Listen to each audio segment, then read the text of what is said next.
बहुत कुछ लोग ऐसे हैं जो सम्यक्ताचरणाचार्य का तो पालन नहीं कर रहे हैं और संयमाचरण की बात कर रहे हैं, जबकि सम्यक दर्शन के बिना या सम्यक दर्शन के 8 अंग जो होते हैं, निसंकेत, निकांक्षित, निर्विशेषता, मूढ़ दृष्टि, उपगुहन, स्थितीकरण, वात्सल और प्रभावना, जब तक एक गुण व्यक्ति के जीवन में नहीं आ पाएंगे तब तक संयमाचरण मोक्ष मार्ग में अपना स्थान नहीं रख सकता है। लोक प्रशंसा मिल सकती है, लोक प्रतिष्ठा मिल सकती है, लेकिन मोक्ष मार्ग जो है बिना सम्यक्ताचरण के कभी प्रारंभ नहीं होता है। इस बात पे हमेशा ध्यान रखना चाहिए। कोई कितना भी कहे कि हम बहुत बड़े त्यागी हैं, हम बहुत बड़े तपस्वी हैं, बहुत अधिक अच्छा चारित्र का पालन कर रहे हैं, लेकिन सम्यक्ताचरण चारित्र नहीं तो कुछ भी नहीं। इसका तात्पर्य है कि अपने जीवन में सम्यक्ताचरण चारित्र होना ही होना चाहिए। इस बात के लिए पूरा ध्यान रखना चाहिए। निसंकेत अंग का पालन होना चाहिए। कभी भी भगवान जिनेंद्र देव के द्वारा कहे हुए तत्वों पर कोई संदेह नहीं रखना चाहिए। लौकिक तपस्या करो, कोई भी करो, लेकिन लौकिक अभिलाषाएं नहीं होना चाहिए। साधर्मी लोगों को देख करके कभी भी उनके प्रति गिलानी भाव नहीं होना चाहिए। उनके मलिन शरीर को देख कर उसको कभी गिलानी भाव नहीं होना चाहिए।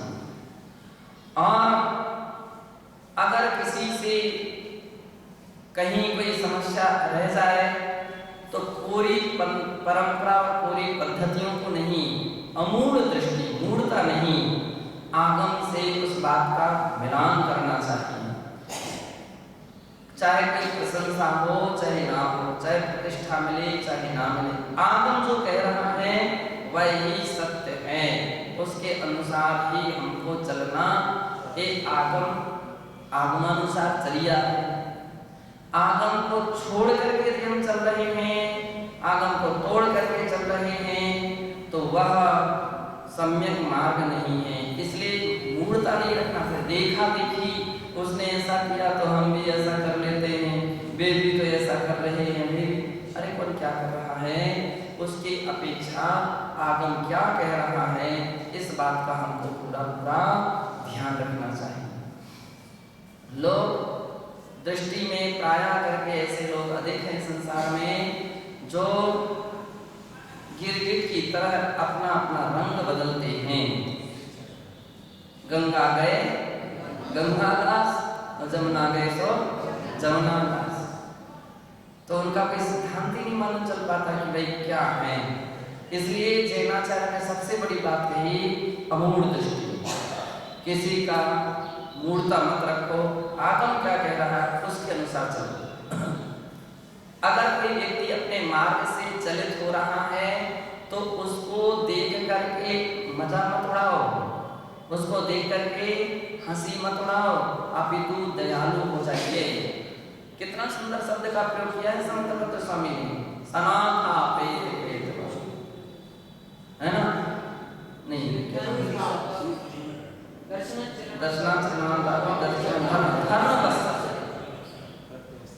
प्राज्ञ ही शब्द का प्राज्ञ है वो व्यक्ति जो, अगर कोई व्यक्ति अपने रास्ते से गिर रहा है, चलायमान हो रहा है, दुनिया उसकी हंसी उड़ाने के लिए खुद तैयार हो जाती है, वो समझदार नहीं है, सबसे बड़ा मूर्ख समझ लीजिए। प्राज्ञ तो वो है जो धर्म स्थल से उसको समझाए और उसको संभाले। चर्चा करना बहुत आसान हो सकता है, लेकिन संभालना बहुत कठिन है। चर्चा अकेले से कोई आज तक नहीं समझ आया है, लेकिन संभालने का जिसने प्रयत्न किया उसको महान आत्मा है, उसकी कितनी बड़ी ऊंची उसका दृष्टिकोण है। तो ये होना चाहिए कि स्थितीकरण ये अंग है सम्यक दर्शन का। अब बदलाव से सम्यक दर्शन की चर्चा, सम्यक दर्शन की ओर तो व्यक्ति देख ही नहीं रहा, सम्यक्ताचरण का चारित्र और संयमाचरण की बात कर रहे हैं। पहले सम्यक्ताचरण पहले से लेके तो बात करो।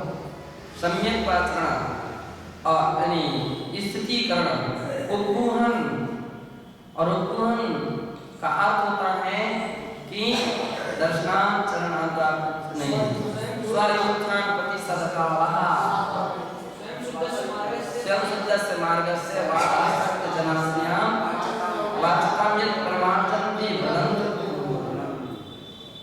ये प्रमार्जन करने का भाव होना चाहिए। प्रमार्जन करने का तो ठीक है, दूर रही व्यक्ति उसको और गंदा करने का भाव रखता है। अगर कहीं कूड़ा कचरा आ जाए तो उसको साफ करो, ये समझदारी, ना कि और कचरा फैलाओ। अपन देख रहे कहाँ व्यक्ति सत्य चिंतन कर रहा है, और ऐसी बातों पर प्रवचन करना या चर्चा करने के लिए तो व्यक्ति बोलता है हम ऐसी छोटी छोटी बातें कहने लग जाएंगे तो लोग कौन समझेगा कि हम विद्वान हैं।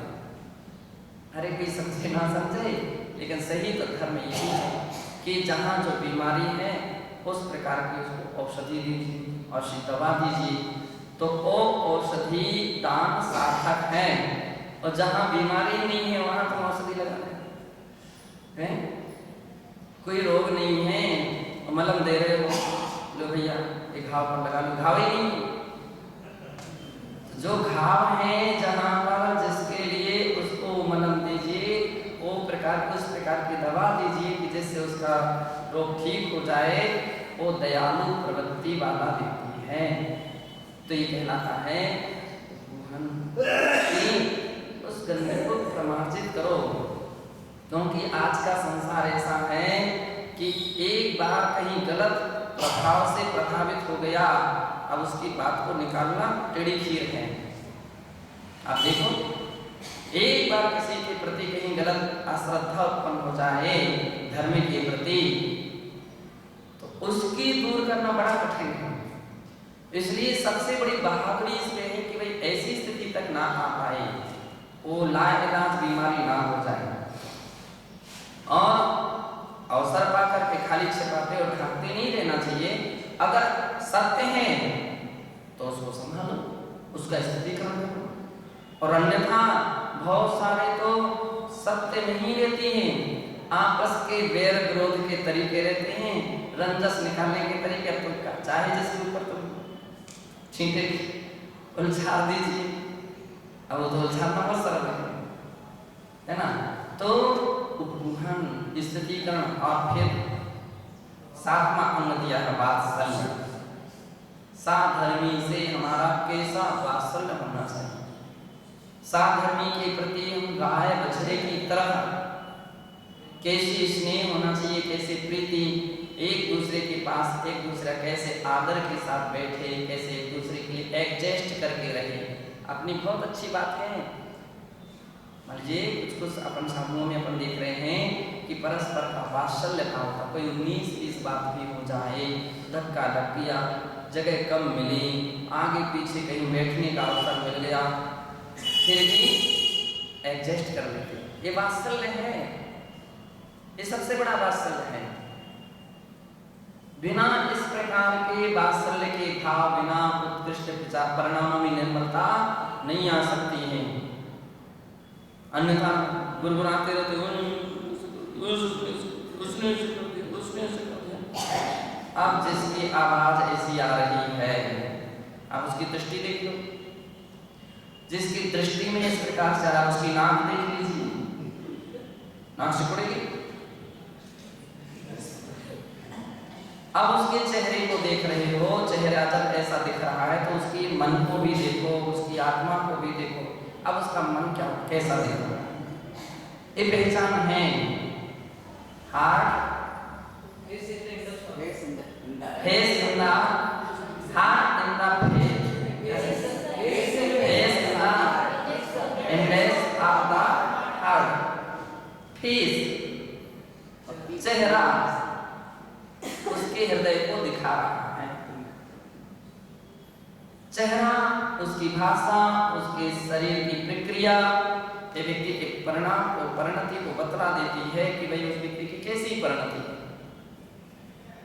अच्छा है तो आप देख लीजिए, बिल्कुल खुश नहीं मिलेगा उसको, कैसी भी स्थिति हो जाए उसको प्रसन्नता मिलेगी और सकारात्मक चिंतन हो जाएंगे। साधर्मी के प्रति कैसे विचार आएंगे, सकारात्मक अच्छे विचार हैं। हमारे ही भैया, हमारे ही कोई दिक्कत नहीं, हम लोग समकक्षी हैं, हम लोग साधर्मी हैं। ऐसे पवित्र विचार उत्पन्न होते हैं। वात्सल्य इसमें झलकता है, इसमें लगता है कि वात्सल्य प्रकृति है। वात्सल्य का खाली इतना ही अर्थ नहीं कि अपन कोई हमारी मुख खुशामद करता रहे और खूब सेवा भक्ति करता रहे, सो और बड़े वात्सल्य। वात्सल्य धर्म से वात्सल्य होना चाहिए, और धर्म है।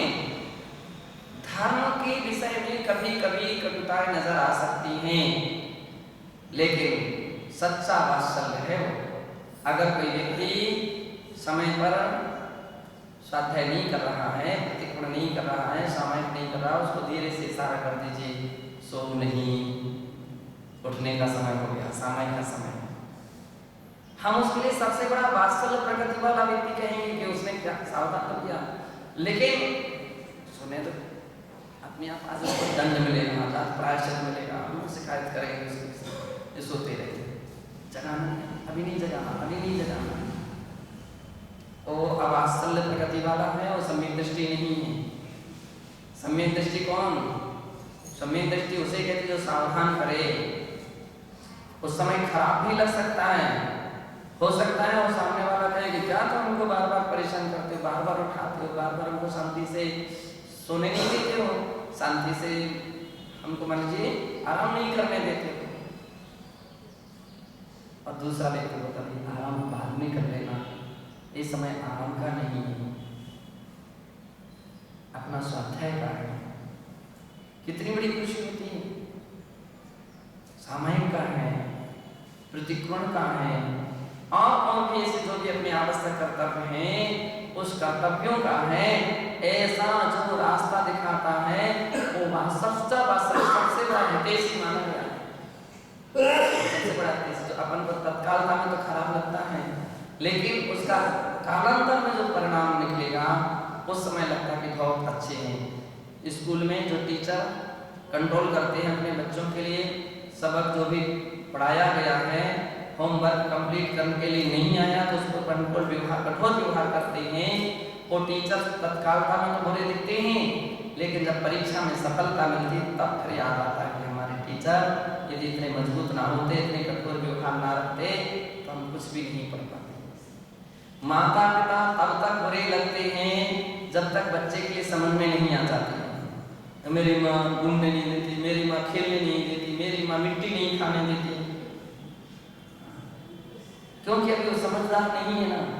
कुछ दिन के उपरांत जब वो समझदार हो जाएगा तो फिर वो सोचेगा कि हाँ मेरी माँ ने ये अच्छे संस्कार दिए, ये बुरे संस्कारों से हमको बचाने का खूब अच्छा प्रयत्न किया था। उस समय तो शत्रु की तरह नजर आ रही थी, लेकिन आज उसको लगता है कि उसका उपकार बहुत बड़ा है। इसी प्रकार से कभी कभी जब व्यक्ति के अंदर में गलत संस्कार रहते हैं और ज्ञान से ही नहीं हो पाता है, तब तक उसके हितैषी लोगों के लिए वो बुरा लगता है, लेकिन बाद में वो हितैषी लोग जो हैं उसके लिए बहुत अच्छे लिखते हैं कि उन्होंने बहुत अच्छा किया।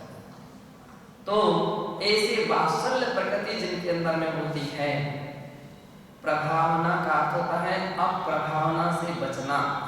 सबसे बड़ी प्रभावना अप्रभावना से बचना, चाहे जहाँ बैठ जाना, चाहे जिस प्रकार की बातें करने लग जाना, राग देश की बातें करने लग जाना, आपस में वाद विवाद करने लग जाना, अरे अप्रभावना है, ये अप्रभावना है। पहले ये अप्रभावना हमारे अंदर से दूर होना चाहिए, तब कहीं हम कुछ धर्म प्रभावना कर सकते हैं। और एक तो सब व्यवहार रूप से हमने कहा, ये सम्यक दर्शन के 8 अंग सम्यक आचरण चारित्र है, व्यवहार है। निश्चय भी हमारे शास्त्र में कहा, निश्चय प्रकार से 7-8 प्रकार के सम्यक आचरण चारित्र कहे हैं, और वो प्रत्येक व्यक्तिगत हुआ करते हैं। निशंकित, निश्चय में मतलब निशंकित अंग,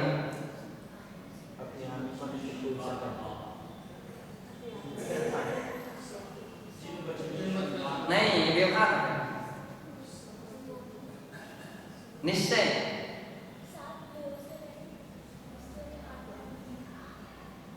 हमारी आत्मा का शंका करना स्वभाव नहीं है, निशंकित हमारी आत्मा का स्वभाव है। उस स्वभाव का मैं आश्रय लूं, मैंने अभी तक उस आत्मा का आश्रय नहीं लिया। निश्चय तो आत्मा से जोड़ करके चलता है, तो बृहद द्रव्य संग्रह के अंदर में निश्चय 8 प्रकार के अंगों का घटक वर्णन किया है। तो निशंक स्वरूप जो मेरी आत्मा है वही मेरा स्वभाव है, शंका मेरी आत्मा का स्वभाव नहीं है। अब एक के साथ इसी प्रकार से पूरे घटित करते चले जाएंगे। कांक्षा करना हमारी आत्मा का स्वभाव नहीं। निर्विचिकित्सा, विचिकित्सा करना, ग्लानि करना आत्मा का स्वभाव नहीं है। ये तो विभाव है।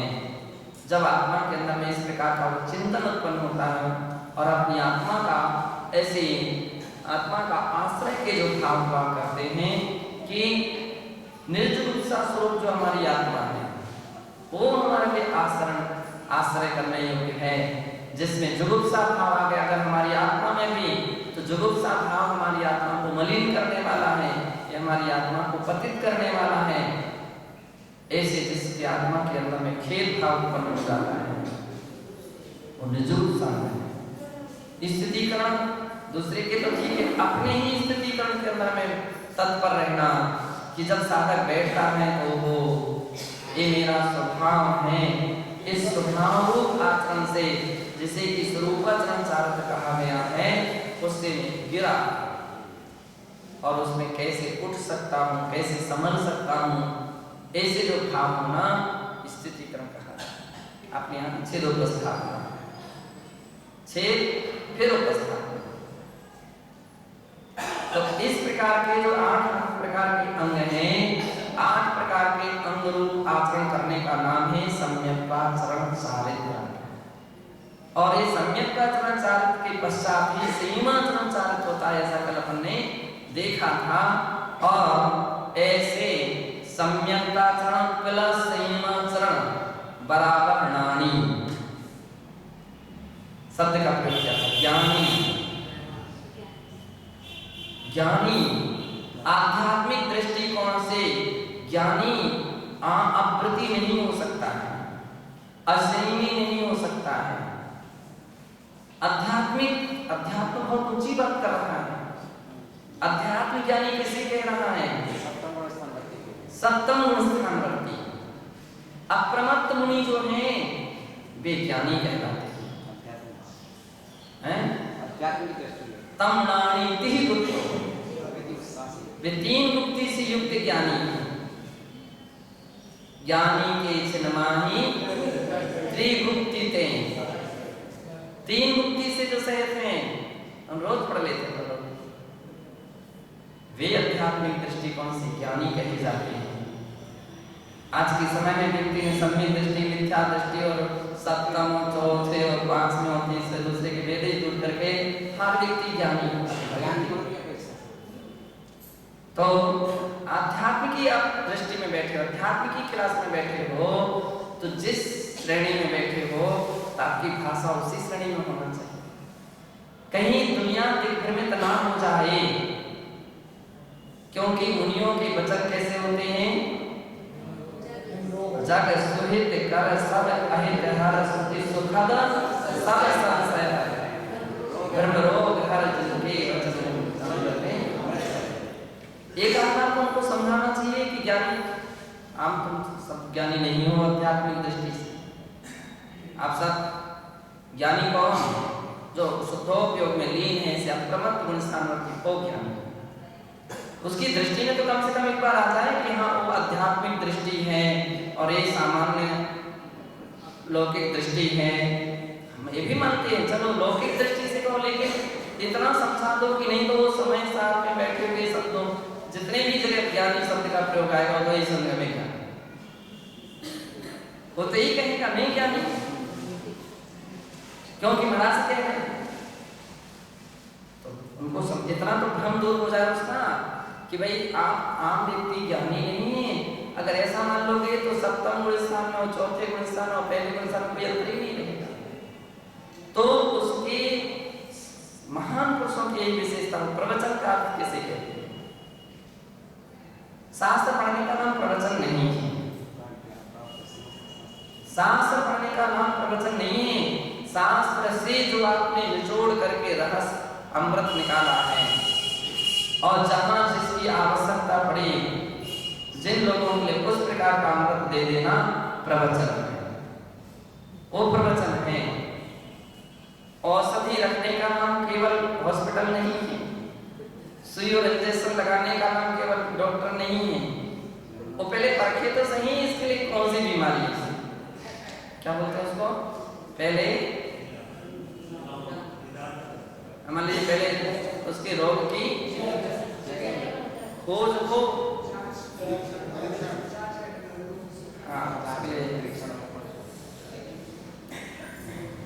तो पहले रोग की खोज हो और उस खोज के अनुसार औषधि दी जाए, तो औषधि कार्यकर हैं। और रोग की ही खोज ना हो, ऐसे हो प्रसाद की तरह औषधि बांट दी जाए, हैं? बिल्कुल सही है। आज के बहुत सारे चलते फिरते डॉक्टर लोग हैं क्या, नाड़ी पकड़ते जरूर है, उनको नाड़ी का क्या। तो ये अपना आगम कह रहा है, अध्यात्म शास्त्र कह रहे हैं कि हम इस बात के लिए पूरा पूरा ध्यान रखें कि हम जिस गद्दी पर बैठे हैं, हम जिस आसन पर बैठे हैं, आम जगत के संशय को दूर करने के लिए बैठे हैं, आम जगत के भ्रम को दूर करने के लिए बैठे हैं। यही आपकी मानता। दुनिया शास्त्र सब कोई पढ़ लेगा, लेकिन भ्रम को दूर करना कठिन है। ओ संशय हरण और भ्रम रोग हर जनिते वचन मुख चंद्रते अमृत धने। तो ये प्रमुख प्रवक्ता के लिए पहचानना चाहिए कि कौन से व्यक्ति के लिए क्या आवश्यकता है, उस प्रकार की औषधियों को देना। ये तात्कालिकता में असर करेगी। आप देख लीजिए, हमारे आचार्यों ने धर्म की परिभाषा दी, महाराज जी धर्म की परिभाषा। अब जब हम धर्म की परिभाषा खोजते हैं शास्त्रों में, तो 10 प्रकार की परिभाषा मिलती है। 10 क्या मान लीजिए, बहुत प्रकार की।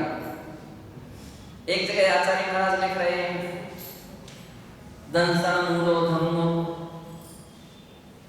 दूसरी ओर आचार्य महाराज लिख रहे हैं सारितम खलु धम्मो, तीसरी जगह लिख रहे हैं बत्तु सहा ओ धम्मो, कहीं लिख रहे हैं रणत्यं च धम्मो, कहीं जीवादि रक्षणम धम्मो, उत्तम खमादि दहविहो धम्मो।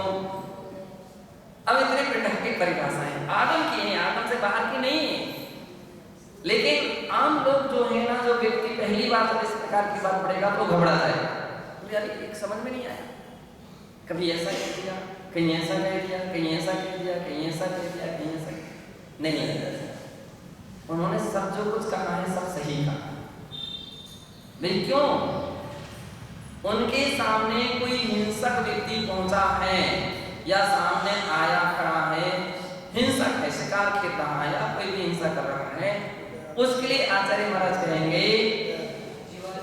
दया विशुद्ध हो, जो दया से विशुद्ध हो, धर्म है, हिंसा रहिए, ऐसा कहेंगे।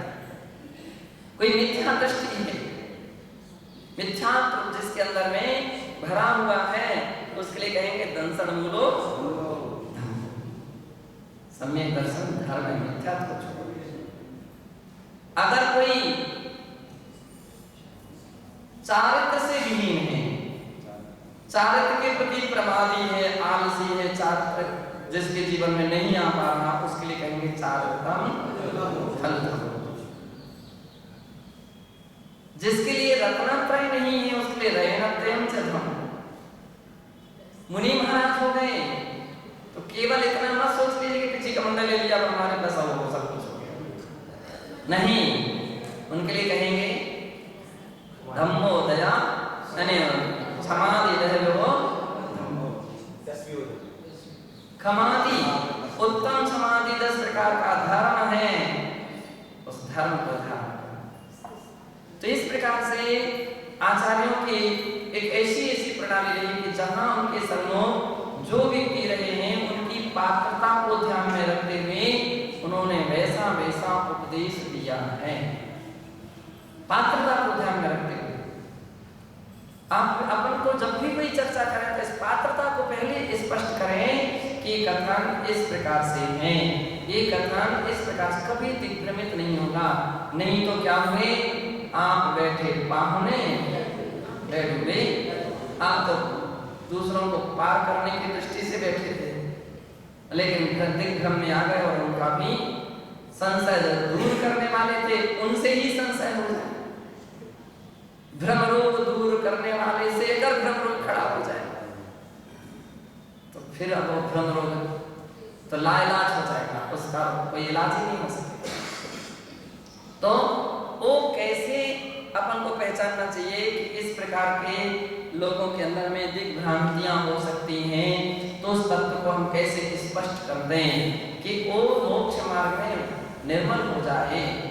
और बिल्कुल सत्य है, भ्रम रोग जिसके दूर होंगे वो मोक्ष मार्ग में कदम उठाएगा, सफलता पालेगा, अन्यथा संसार में भटकता रहेगा। वो दयालु किस्म के लोग होते हैं। आप देखिए अमृतचंद्र महाराज की टीका और जैसे महाराज, क्योंकि अमृतचंद्र महाराज बैठे हैं मुनियों की परिषद में। अमृतचंद्र कहाँ बैठे हैं? मुनि परिषद में बैठे हैं, इसलिए वे जो भी चर्चा कर रहे वे मुनियों की बात कर रहे हैं। वे जो भी चर्चा कर रहे वो मुनियों की बात कर रहे हैं। लेकिन जैसे नाचार्य महाराज मुनि और श्रावक दोनों उनकी सभा में बैठे, तो उन्होंने फिर क्या किया, इसका विभाग बना दिए। श्रावक दशा में ये और वीतराग दशा में ये, उन्होंने एक विभाग बना दिया। ये श्रावक चारक है, ये वीतराग चारक है, ये सविकल्प दशा है, ये निर्विकल्प दशा है, ये शुभोपयोग है, ये शुद्धोपयोग है। ये सारा विभाग बनाने में जैसे नाचार्य कुशलता है। अगर जैसे नाचार्य ना होते तो मुझे ऐसा लगता है कि दुनिया बहुत दिग्भ्रमित हो जाती। उन्होंने सेतु का काम किया। आचार्य अमृतचंद्राचार्य ने तो सीधी सीधी बात कही, बिल्कुल ऊपर ऊपर से तत्व की बात कही है। जैसे ना मलाई जो कहते हैं ना दूध के ऊपर से वो पूरा निकाल करके परोसती। क्यों? उनके सम्मुख वो प्रकार के लोग बैठे ना, मुनिजन बैठे हुए, साधुजन बैठे हुए, और ऐसे साधुजन बैठे हैं जो वीतराग तत्व को प्राप्त करने के पात्र हैं, शुद्धोपयोग के पात्र हैं, उनको उपदेश दे रहे हैं। तो उनसे कह रहे हैं कि भाई ऐसा नहीं करना, ऐसा करना। आचार्य पद्म प्रबलधारी देव परमात्म प्रकाश ग्रंथ को लेकर के बैठे, तो उन्होंने साधु और श्रावक दोनों के सम्मुख बैठे हैं, इसलिए आप उनके ग्रंथ में देख लीजिए, दोनों की बात आएगी, श्रावक की भी आएगी और साधु की भी। जैसे नाचार्य महाराज साधु की बात कहेंगे, श्रावक की भी बात कहेंगे, दोनों की बात कहेंगे। लेकिन अमृतचंद्राचार्य के शब्दों में कहीं भी आप देख लेना, कहीं भी साधु श्रावक के भेद नहीं मिलेंगे। तो हम अमृतचंद्र बने अच्छी बात है, लेकिन अमृतचंद्र जैसे सामने पात्र भी होना चाहिए, वो साधु हो। आप उस प्रकार की बात करें तो कोई परेशानी नहीं है, अन्यथा संसार दिग्भ्रमित हो जाएगा, भटक जाएगा। इस प्रकार से हम कभी कल देख रहे थे, इसी बात के लिए आगे कहते हैं, एवं साधारणो भय धर्मियों को सम्यक दर्शन से महत्वम शास्त्रेषु निरूपितम। एवं यानी इस प्रकार से, साधार अंगारयोः उभय धर्म, साधार अंगार उभय धर्म। साधार यानी साधार कैसे कहते हैं? मतलब साधार महाराज विश्व सागर जी, स्वागर यानी संलग्न, और एलक जी वे भी गृहस्थ श्रावक में सुलभ भी साकार, एलक जी भी सागर, और गृहस्थ श्रावक वे भी सागर, और मुनि आप कौन? आप कौन? श्रावक सागार है और साधुजन अनगार हैं, गार से रहित हैं, है ना? तो साधारण उभय धर्मयोः सम्यक् दर्शनस्य महत्वम्। साधारण कार्य मुनि और श्रावक के दोनों के धर्मों को सम्यक दर्शन से महत्वम्, दोनों के लिए सम्यक दर्शन महत्वपूर्ण है, ऐसा शास्त्रेषु निरूपितम्, शास्त्रों में निरूपण किया है। अतः प्रथमं सम्यक दर्शनवतः स्वरूपं प्रसंगोचितम् इति विचार्य शास्त्रकाराः अस्यां गाथायां सम्यक् दृष्टे कानि बाह्य लक्षणानि भवन्ति इति जिज्ञासां समादधानः। तो जब इस प्रकार के दोनों की बात कही, इसलिए प्रथम सबसे पहले सम्यक दर्शनवता स्वरूपम, सम्यक दर्शनवान जो प्राणी हैं उनके स्वरूप को प्रसंगोचितम् इति, यहाँ इसका प्रसंग है। किसका प्रसंग है? सम्यक दर्शनवान का, यानी सम्यक दृष्टि जीव का प्रसंग है, इसलिए उसको ही कहना उचितम, उचित है। ऐसा इति विचार्य, ऐसा विचार करके, ये शब्द कितना महत्वपूर्ण है। बिना विचारे कोई बात नहीं कहते आचार्य। कोई भी कथन करने से पहले सोच लेना चाहिए, विचारना चाहिए और विचार करके कहना चाहिए, तो वो बात बिल्कुल सही सटीक हो जाती है। बिना विचारे कुछ का कुछ कह दोगे तो बाद में फिर कहोगे सॉरी, माफ कीजिए, क्षमा कीजिए, भूल हो गई। अरे ऐसा नहीं, कोई भी बात कहो तो सोच समझ करके कहो, समझदारी से कहो। क्यों? ग्रस्त तो ग्रस्त है, तो कुछ भी बहुत कह दे और बाद में माफी मांग। साधु जन तो नहीं बार बार आप जोड़ते रहे, तो साधु जनों के लिए कहा गया मौन रहिए, वचन मुक्ति का शब्द प्रयोग है। वचन मुक्ति में साधु जन सदैव वचन मुक्ति का पालन करते हैं। पहली बात किसका? वचन मुक्ति किसे कहते हैं? मौन। नहीं बोलना सबसे अच्छी बात है, पर यदि बोलना पड़े तो फिर कैसे बोलो? समिति के साथ, हैं? हाँ, समिति के साथ, भाषा समिति। तो दो बातें आ गई। निवृत्ति मार्ग तो एक ही कुछ मत। वो बहुत अच्छे हैं पीताम्बर सागर जी कि जो 8 साल हो गए मौन रखे हुए। महाराज जी 8 साल हैं, 8 साल से किसी से बात नहीं की। महाराज से तो बात करते हैं, गृहस्थों से कोई बात नहीं। 8 साल हमारे पीताम्बर सागर जी, राजेश भैया 12 घंटे तक खड़े होकर के साधना करने वाले। 12। अब बतलाओ, अपन 1 घंटे की और मौन रखना ये सबसे बड़ी। मुनि का अर्थ क्या? मुनि किसे कहते हैं? मुनि मौनी सो मुनि, जो मौन धारण करे तो मुनि। और यदि आवश्यकता पड़ जाए बोलने की तो कैसे बोलो? भाषा समिति के साथ। और भाषा समिति किसे कहते हैं? हित मित प्रिय, हितकारी हो, पहला लक्षण है कि आपके वचन हितकारी हो, किसी के लिए कल्याणकारी हो, वो हितकारी, पहला लक्षण दिया है। इसके लिए व्यर्थ की बात नहीं कही जा सकती,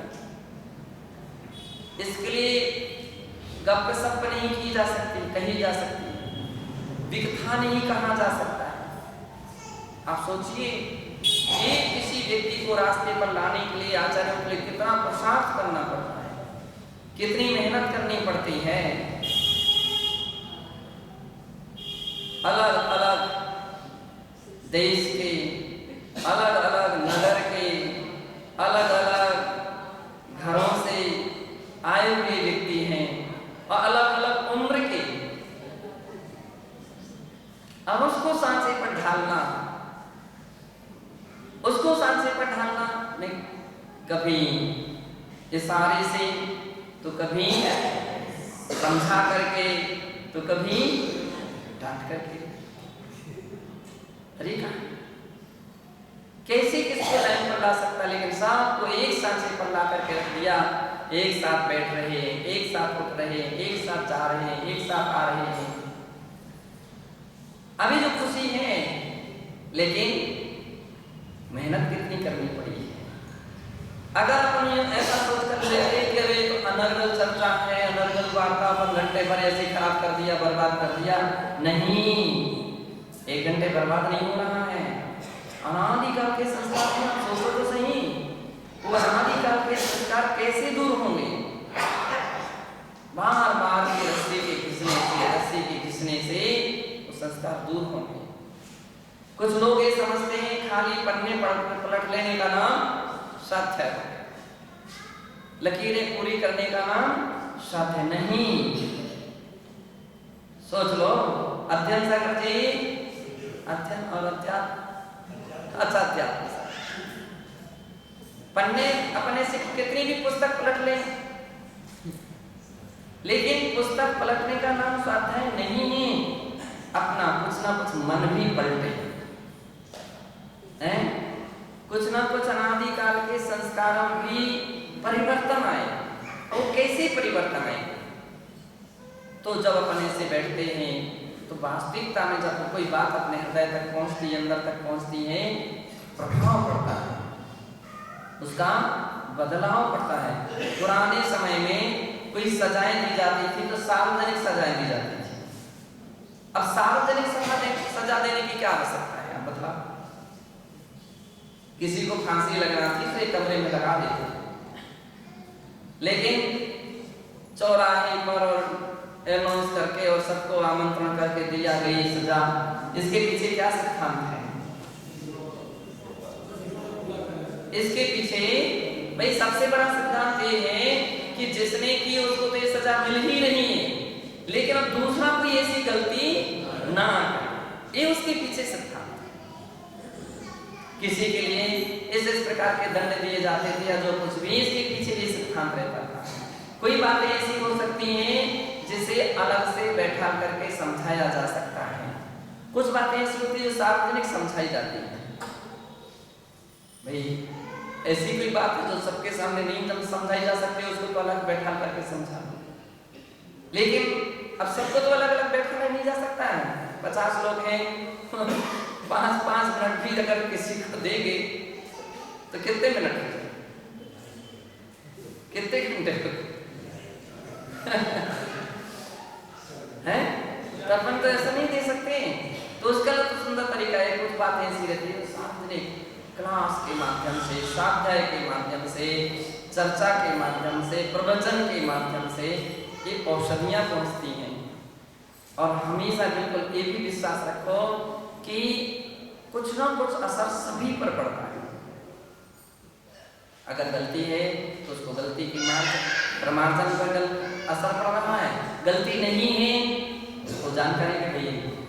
नहीं तो बहुत सारे लोग बोलते हैं हमें मालूम नहीं कैसा करना चाहिए कि नहीं करना चाहिए।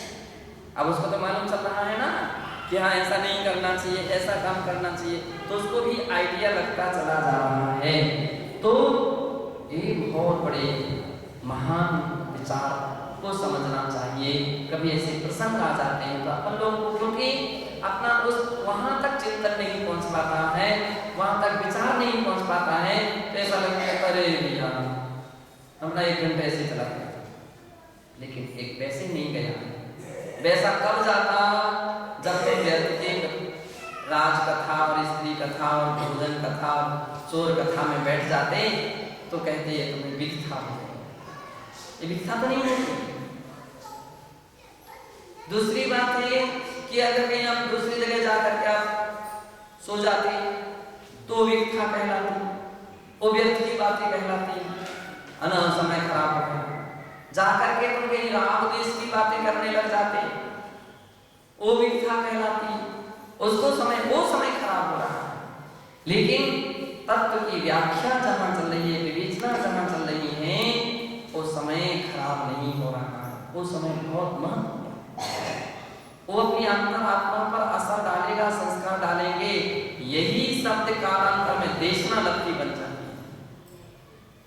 सम्यक दर्शन की 5 लब्धियां होती हैं उस उत्पत्ति में, तो एक देशना लब्धि नाम की सम्यक दर्शन की लब्धि होती है, तो क्या होती है कि तत्क्षण में तो कोई असर नहीं डाला है, तत्क्षण में उसका कोई प्रभाव नहीं पड़ा, लेकिन कालांतर में कोई व्यक्ति ऐसी नरक हो गया, दुर्गति को पहुंच गया, अब उसको याद आता है, जाति स्मरण हो जाता हो, हमको कभी ऐसा हमने शास्त्र पढ़ रहे थे, ऐसी बातें निकली थी, अथवा गुरुओं ने ऐसा कहा था, हमने समझा नहीं था, माना नहीं था। बहुत सारे जब ये कैंसर की हॉस्पिटल रहती है, उसमें बहुत सारे लोग इस बात का स्मरण करके अधिक दुखी होते हैं कि हमारी माँ ने उस समय समझाया था कि शराब मत पियो, या मान लीजिए तम्बाकू मत खाओ, गुटखे मत खाओ, उस समय खूब समझाया था, माना ही नहीं, मान जाते तो ऐसा नहीं। उस समय फिर लगता है, अब जेल में बैठा हुआ कोई जुआरी या कोई चोर ऐसे व्यक्ति हैं, आप उसके देखो, कभी कभी उसका चिंतन जब उस दिशा में पहुंचता हो, काश उस समय हम मम्मी की या पापा की या किसी की बात मान जाते तो आज मेरी ऐसी दुर्दशा नहीं होती। तो एक देशना लब्धि का काम करती है, मौके पर अपन उस समय तो महसूस नहीं हो रही है, लेकिन जब हमारे ऐसे कभी अवसर आते हैं, उस समय फिर अपन को एहसास होता है कि बहुत अच्छी बात, बहुत बड़ी बात है। इसलिए कभी भी अच्छी बातों को सुनने के लिए प्रमाद नहीं करना चाहिए। एक बात और कहते हैं कि हमको जब हम लोग संघ में थे, तो हम लोग के ऐसे ही संस्कार थे, प्रारंभिकता में ज्यादा अध्ययन के नहीं थे, तो कोई महाराजों के प्रवचन होते थे, कैसे महाराजों के